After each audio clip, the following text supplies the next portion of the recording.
Rep the South Side whenever you pay with your White Sox debit card from Wintrust Community Banks and score perks like free ATMs, no monthly fees, and a $300 opening bonus. Pay with pride every time with Wintrust, Chicago's bank.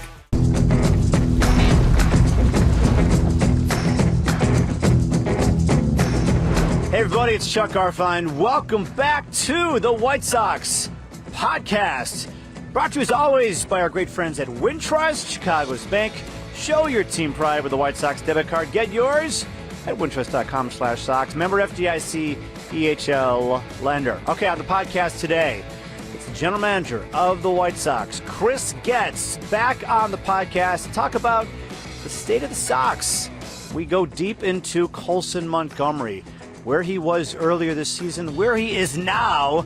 And yeah, he's a little banged up too. Chris Getz fills us in on everything with Colson Montgomery. Also, the big news, 𝗻𝗏𝗏 Jr. might be out for the season. We'll talk about his injury and Chris's decision he'll make after the season about picking up his option or not.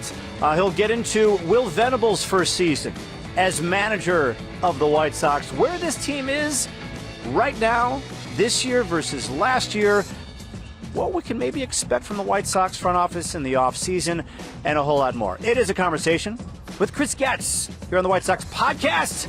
Let's do it. All right, Chris Getz, the trade you didn't make. I'm going to start with that one. No, I'm joking. Like you would tell me anyway. I would tell you. Would you tell me? I wouldn't. All right, so tell me. What's the trade you didn't make? I thought you were referencing something else, to be honest with you. So, well, I mean, there was a lot of attention on our players, both young and veteran types.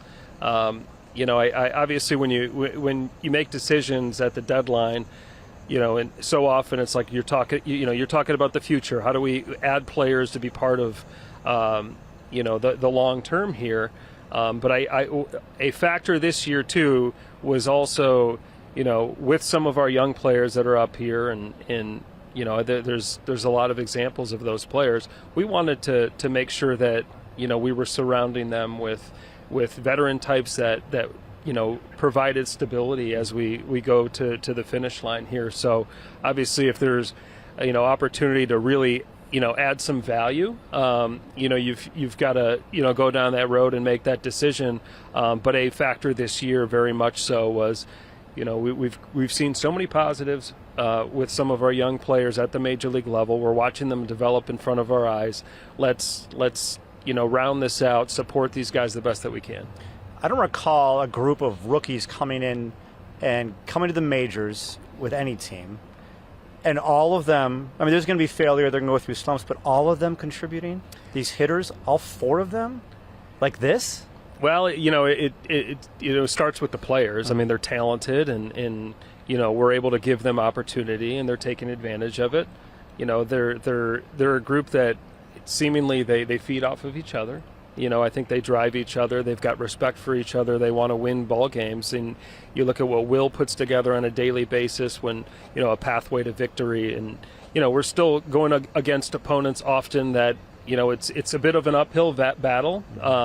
You know, arguably we're not supposed to win the game objectively, but that doesn't mean that there isn't an ability to win that game if executed properly. And Will does such a good job of mapping out a game plan, giving these players a belief that they can go out there, if they do X, Y, and Z, that they can win that baseball game. And these young players and players just beyond just some of these rookies have responded well. Once upon a time, not too long ago, if there was a minor league player with the White Sox who was struggling like Colson was, he would just struggle. And you would just have to watch it, and he'd have to wear it. And you guys did something different by sending him to Arizona, which was really an eyebrow-raising decision from a lot of people, and look what's happened. How did that all come about? Well, you know, it was very clear that Colson was struggling, obviously, and you know, you know, there's always struggles that players usually go through in their pathway to the big leagues or just in their careers. But this was, you know, what we felt was a little bit more abnormal, and needed, you know, the intervention that we put together. You know, so it started with where the player was at, his willingness, but also the system that we had in place, the offensive, you know, people and processes that have been established. So, you get to a point where, okay, what are some different ways to improve this player? And I can't say that it might be unique to us, fairly unique in the industry. There are examples of players, having these types of interventions, but to have a Ryan Fuller and being able to really map out a way to get him back on track, find himself, get him to believe in his ability, and then give him the confidence to go into AAA, reinsert him into that lineup, have some success, and then, find the right spot to bring him up. And I mean, it went to plan. It doesn't always go to plan, and it won't always go to plan in the future. But what a great example. So now having the confidence to do that with other players and get perhaps quicker buy-in, because, Colson, gets so much attention. He's looked up to, throughout the organization just because of the player, the person, the status. It was a development opportunity that we took advantage of, and we laid it out, he executed it, and now it's a bit of a blueprint for other players as well. It's been 35-something games in the major leagues. He's got better numbers in the majors than the minors. How do you explain that? There's some players that, you look at his career early on, got off to a great start. It was almost like the game was just really coming to him, and it was just this natural development as he rose towards the top of the minor leagues. The competition gets better, he gets attacked differently. Sometimes you're making the right adjustments, sometimes you're making the wrong adjustments. You're getting challenged, as you should, as you move towards the top. And once when you reach such high prospect status, oftentimes these players, the only next step is to get to the big leagues. And, oftentimes when they finally break that barrier and they get to the big leagues, there's a freedom that comes to their game. And, okay, I've made it now. I can just be the athlete that I am, the talent that I am. And I think that really applies here. Do we expect him to hit home runs every game when he's put in the lineup? Yes. That would be great. And he who's to say he can't, I guess?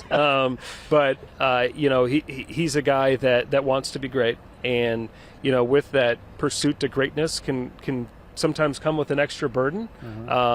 But, it's our job. And I think Colson, is understanding this, will understand that, let's play tonight and put together the best at-bats that I can, make all our plays, and good things will come just with that clean mindset. He's got a little side injury right now. You expect this to be healed up pretty quick and him back soon? We do. He had something similar in Atlanta, gave him a couple days off, and he was back in there and, didn't really skip a beat. As a precaution, we took a look at his MRI. Well, he had an MRI. We took a look at it, and we're confident that this is something that will be calmed down here shortly.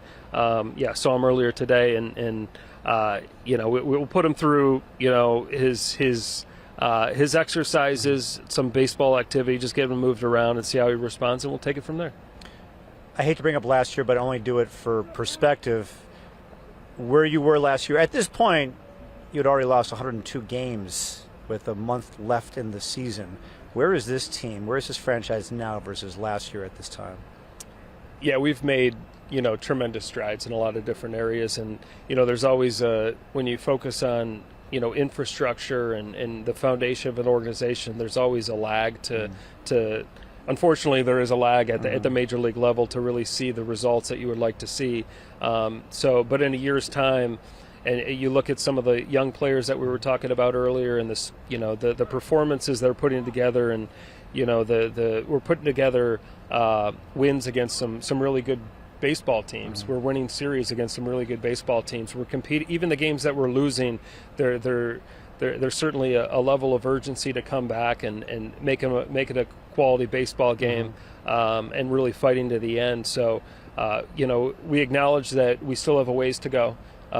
We do like what we're seeing with the how some of our young players are responding, how they're competing on a regular basis. Underneath the hood in the organization, you look at our decision making, our development of players, our strategy, all these different important things that make up a sound organization. We're in a much better place than where we were a year ago, and we expect greater success at the major league level moving forward. We've proven that that we've made some good decisions, and we're going to continue to nurture areas that need the attention, continue to grow certain areas of the organizations and the organization. We feel like our players are going to respond well because of it. I see so many games where you guys are this close to winning. It's to the point where you guys have lost 30 games by 1 run, 18 games by 2 runs. So 48 of your 84 losses as we sit here have been by 2 runs or less. So I don't even know how to internalize that. Is that a good thing or a bad thing? How do you narrow that gap? Because it's, using basic math, it's very small. But is that a very big leap to make, to be able to win, the difference between winning those close games and losing them? Well, it's important to say that it's not good enough. Mm-hmm. We need to find ways to win more of those baseball games. And, you look at an expected win and loss record, and run differential is a big part of that, in which we've gotten a big boost on our offense. We've had some stretches of pitching that has been positive, and then there's some areas within that pitching that need to improve. But it's really, winning baseball and developing these guys in a winning environment, and trying to find different ways to win it. We still have areas that can improve on the defensive side, areas that can improve on base running. We need to be more consistent, throughout obviously a season when it comes to our offense. Our pitching, our bullpen has gotten a lot better with Grant Taylor added to the mix. It's allowed some of our other arms to perhaps be in more optimal opportunities in positions than that we weren't able to do in the past.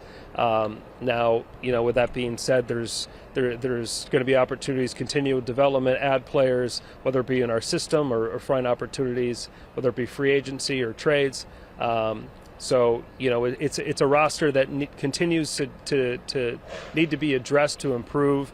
I think that in itself will help win those 1-2 run baseball games, but also the mindset that, we're expecting to win on a nightly basis. We're not, we don't have to be perfect, but let's put ourselves in a better position to win this baseball game. Yeah.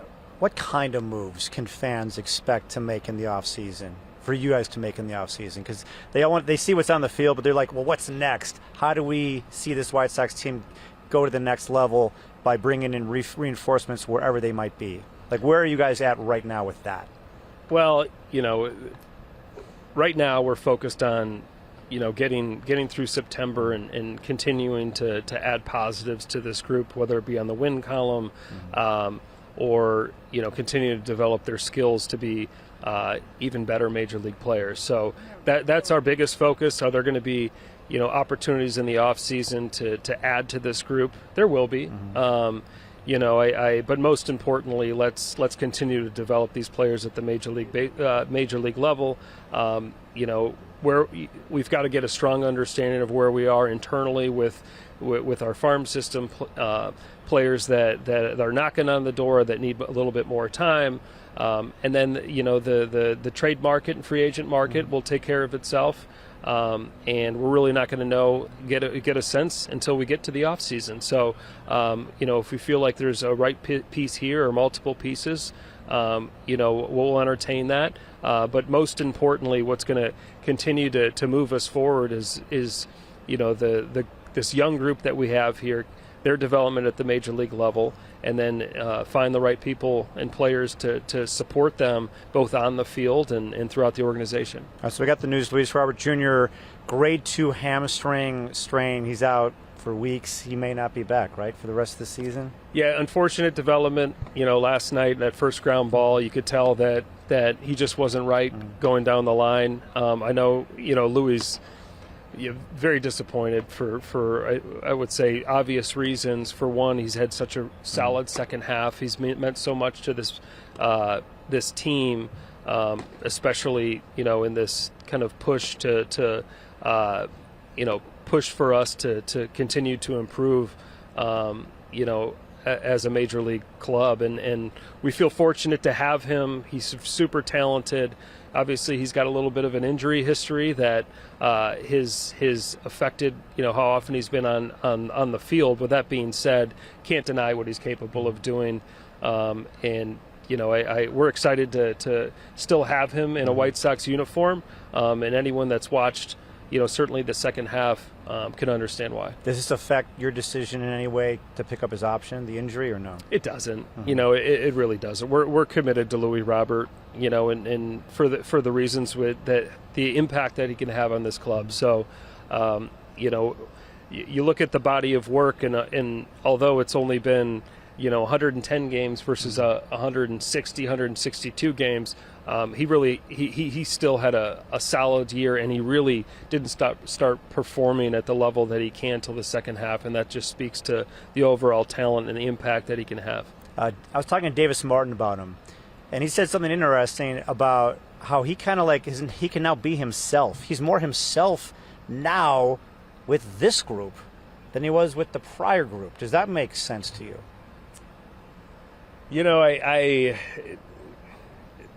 Not really, but I'll take that as a positive. Yeah. Of course, they're and I think that just he's coming out of his shell a little bit. No, I think that there's you look at Will and what he's done with the staff and the young players that are coming up and the fun that they're having and the level in which they're competing on a nightly basis. Candidly, it's probably just a more enjoyable environment for him to show up on a daily basis. So we're getting a different personality and a better version of Louis Robert. So I'm learning a lot about Will Venable just from watching him as a sportscaster. I can't imagine what you've learned. What's been a takeaway or two of seeing the first manager that you hired be in that hot seat and how he's done this first season as manager of the White Sox? I think he's done a tremendous job, and I think it starts with his consistency. And, when it comes to baseball, you got your 162 games, you've got spring training, you've got the ups and the downs. Will Venable is the same person on every single day. He wakes up each day, he's got optimism, he takes care of his body, he takes care of his mind. He comes in with a clear head, puts a plan together to win. He's motivational because of that approach and that mindset, and it's fed into our coaches, and it's fed into that clubhouse. So I'm really happy with what Will has done this year. He's a guy that always is very reflective, but he doesn't get stuck in the past either. He if there's some areas that he needs improvement, I have all the faith in the world that he's going to be able to make those proper adjustments. That's just the person and the coach and the manager that he is. So, and that's why we were so excited to get him. We thought he was that guy, and now that we're living it, we know that he's that guy. Just a couple more questions. How tough is it to tell? I know you don't tell him this, but from what you gather, how tough is it to tell 𝗪cie h𝗁𝗶𝗹 he's not playing in a game?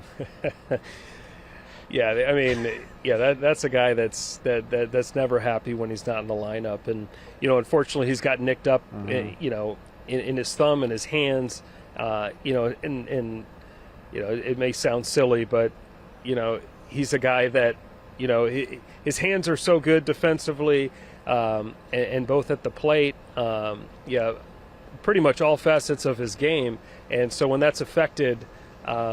He can get a little out of sync, and certainly frustrated. So, when he's going well and he's feeling good, we know what he's capable of doing, and the production that he's had on this, for himself, for this team, is certainly well documented. He's a 𝗪𝗟𝗋𝗄 player, puts together good at bats, makes solid decisions. Sound defender. So, but yeah, when he's not in the lineup, he's not a happy camper. Yeah, I had a little conversation with him about that. Yeah, I wouldn't want to have that conversation. He wants to play 162. I mean, people say, yeah, I want to play 162. I think it's in his blood, in his bones, right? Yeah, we'll take that mindset. We will. And isn't that kind of part of what you're building here? These guys all seem to have play. that. They want to play. They don't shy away from the moment, and the only way to get those moments is being on the field. And so, just going back to they feed off of each other. It's not just Chase, it's many others on this team. And so, Chase was clearly raised very well by his parents. He had great coaches along the way, and we feel very fortunate to have him in our clubhouse. What do you want to be the overriding success story about this season? I know we still have some games left, but what do you want the name of this chapter of this season to be? Something like that. Well, I think from what I've gathered, you're looking at a group, and if you're following this closely, you can feel it. And thankfully, there's more tangible, evidence, tangible things to point to that are, that things are heading in the right direction. The work is not done. We acknowledge that there are plenty of areas that need to continue to improve.